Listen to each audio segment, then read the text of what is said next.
আসসালামু আলাইকুম এভরিওয়ান, কী অবস্থা সবার, কেমন আছেন সবাই? নতুন করে আজকে আবার আমার বারান্দাটা একটু অর্গানাইজ করলাম। এটা আমি আসলে অনেক দিন পরপরই করি, কারণ এক জিনিস আর বেশি দিন ভালো লাগে না, তাই আবার একটু চেষ্টা করি নতুন করে কিছু করার জন্য। তো কী করলাম সেটাই হচ্ছে আপনাদের দেখায়, আর খুব ইন্টারেস্টিং একটা বিষয় আমি করছি, সেটা আপনাদের দেখাবো। তো এই সাইডে তো খাঁচাগুলো আছে, সমস্যা নেই। আর যেটা চেঞ্জ করি সেটা হচ্ছে এই যে আমার বাগান বিলাস গাছ, মার্শাল্লাহ গ্রোথ অনেক ভালো হয়েছে। তো এটা হচ্ছে এই কর্নারে নিছি। আর এই হচ্ছে মজার জিনিসটা, আমার পুতুলির জন্য এখানে একটা ঘর বানাই দিছি বলতে পারেন।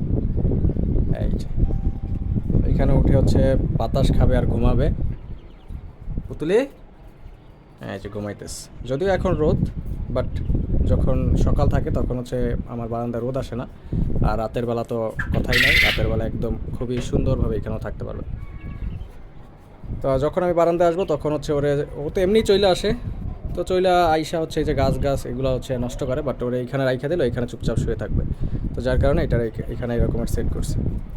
আর বাদ বাকি যে গাছগুলো আছে সেগুলো এরকমের অর্গানাইজ করে রাখছি। তো এই হচ্ছে পুরো বারান্দার ভিউ। আপনাদের কাছে কেমন লাগলো সেটা অবশ্যই আমাকে কমেন্ট করে জানাবেন।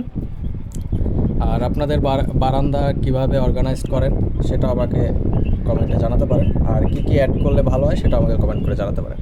তো যারা ইউটিউব থেকে দেখতেছেন তারা অবশ্যই চ্যানেলে সাবস্ক্রাইব করবেন, আর যারা ফেসবুক পেজ থেকে দেখতেছেন তারা আমার পেজটা অবশ্যই ফলো করে দেবেন। তো ভালো থাকেন সবাই, আল্লাহ হাফেজ, টাটা।